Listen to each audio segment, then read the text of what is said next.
Good morning students. आज से start करेंगे हम यूनिट 2 जिसका नाम है linear equations in one variable. Linear equation से रिलेटेड क्वेश्चन हम इस चैप्टर में करेंगे। वन वेरिएबल की लीनियर इक्वेशंस के बारे में आप 7th क्लास में पढ़ चुके हैं। आपने छोटी छोटी इक्वेशंस को भी सॉल्व किया है।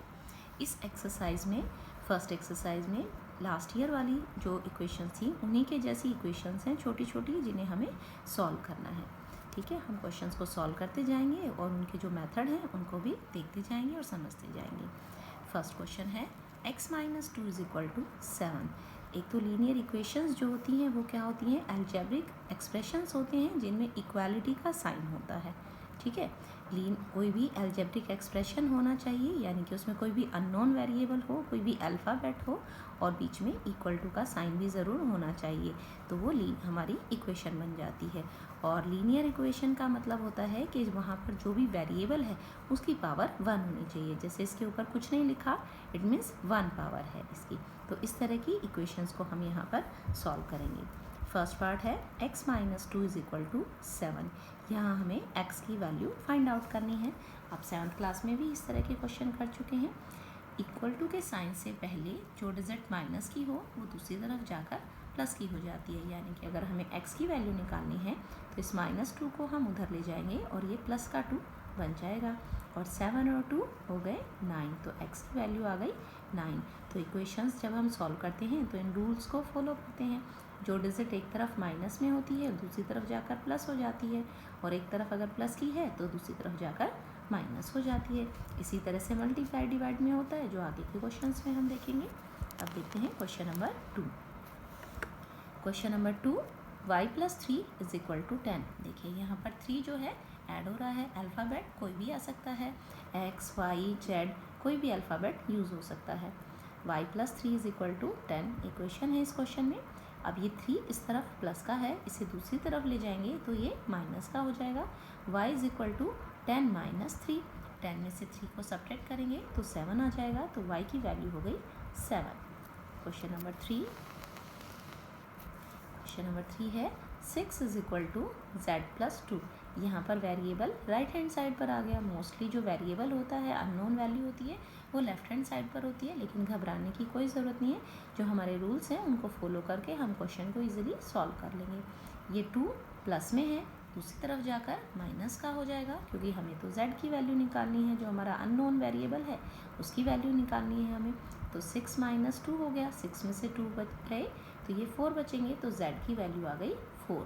तो 4 = z भी लिख सकते हैं इसको, और इसको z = 4 भी लिख सकते हैं। यानी कि कोई भी इक्वेशन आपके पास है तो आप उसकी दोनों तरफ की पोजीशन को चेंज कर देंगे तो इक्वेशन की अल्टीमेट वैल्यू में कोई फ़र्क नहीं पड़ेगा। जैसे 4 = z या z = 4, एक ही बात है। Question number 4, 3/7x 3/7 + x = 17/7। ये स्टेटमेंट हमें गिवन है। यहाँ हमें x की वैल्यू फाइंड आउट करनी है।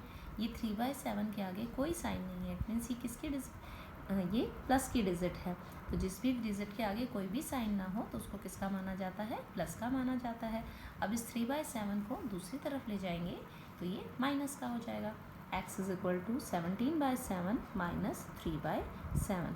अब हम इसे सॉल्व करेंगे। यहाँ देखिए दोनों का डिनोमिनेटर सेम है 7, तो एलसीएम ले लेंगे 7 को 7 से डिवाइड करेंगे 1, 17 × 1 = 17, 7 को 7 से डिवाइड किया 1, 3 × 1 = 3, 17 - 3 आ गया 14, 14/7। अब 14 को 7 से डिवाइड कर देंगे तो 7 × 2 = 14 हो जाएगा, तो x की वैल्यू आ गई 2। ये था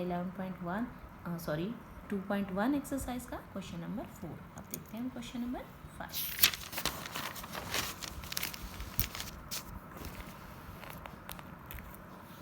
फिफ्थ क्वेश्चन, 6x = 12। यहाँ ये स्टेटमेंट गिवन है। अभी तक हमने प्लस और माइनस से रिलेटेड इक्वेशन सॉल्व की थी, अब मल्टीप्लाई डिवाइड से रिलेटेड इक्वेशंस को सॉल्व करेंगे। देखिए एक डिजिट अगर लेफ्ट हैंड साइड पर मल्टीप्लाई में है तो दूसरी तरफ जाकर वो डिवाइड हो जाएगी। 6x = 12 है तो x = हो जाएगा 12/6। 12 को 6 से डिवाइड कर देंगे तो 2 आ जाएगा, तो x की वैल्यू आ गई 2। Question number 6, t/5 = 10। यहाँ पर 5 डिवाइड हो रहा है तो दूसरी तरफ लेकर जाएंगे तो मल्टीप्लाई हो जाता है। प्लस और माइनस आपस में चेंज होते हैं और मल्टीप्लाई और डिवाइड आपस में चेंज होते हैं। ये 5 डिवाइड में है, दूसरी तरफ जाकर मल्टीप्लाई हो जाएगा। t is equal to 10 multiply 5, 10 5 सा 50, तो t की वैल्यू आ गई 50। क्वेश्चन नंबर 7, 2x अपॉन में 3 इज इक्वल टू 18। ये हमें स्टेटमेंट गिवन है। देखिए यहाँ मल्टीप्लाई में भी है एक नंबर और डिवाइड में भी है। तो अभी हमने सीखा है कि जो मल्टीप्लाई होता है वो डिवाइड हो जाता है और जो डिवाइड होता है वो मल्टीप्लाई हो जाता है। तो हम ये डायरेक्ट भी ऑपरेशन इजीली लगा सकते हैं, कुछ भी इसमें मिस्टेक नहीं होगी। तो x की वैल्यू आ गई हमारी 18 मल्टीप्लाई 3, जो इधर डिवाइड में था लेफ्ट साइड पर, दूसरी तरफ जाकर मल्टीप्लाई हो गया, और 2 जो मल्टीप्लाई में था राइट साइड पर आकर डिवाइड हो गया। अब 2 से 18 को डिवाइड कर सकते हैं। 2 9 ज़ा 18, 9 3 ज़ा 27। तो x की वैल्यू आ गई 27। आप चाहें तो बारी बारी से एक एक डिजिट को भी ला सकते हैं।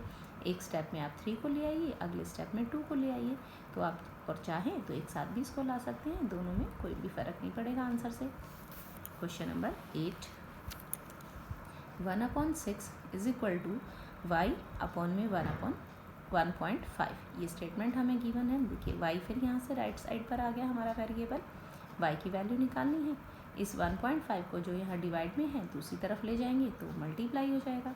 1.6 multiply 1.5 is equal to y। ये डेसिमल वाले डिजिट हैं, चाहे तो आप डायरेक्ट भी मल्टीप्लाई कर सकते हैं या इनके डेसिमल भी हटा सकते हैं। 1.6 का डेसिमल हटाएंगे तो ये 16/10, क्योंकि डेसिमल के बाद जितनी डिजिट होती हैं 1 के बाद उतनी ही 0 लग जाती हैं। इसी तरह से 1.5 इसका डेसिमल हटाया तो ये 15/10 हो गया इज इक्वल टू y। अब हम इनको मल्टीप्लाई कर लेंगे। 16 को 15 से मल्टीप्लाई करेंगे तो 240, 10 10 ज़ा 100। अब 100 आ गया, 1 के बाद 2 0, तो फिर से 2 डिजिट के बाद डेसिमल लग जाएगा। 2.40 इज इक्वल टू y। और लास्ट के ज़ीरोज़ की कोई वैल्यू नहीं होती, उनको हम छोड़ भी सकते हैं। तो y की वैल्यू को हम लिख लेंगे 2.4, या हम लिख सकते हैं y इज इक्वल टू 2.4। तो ये थे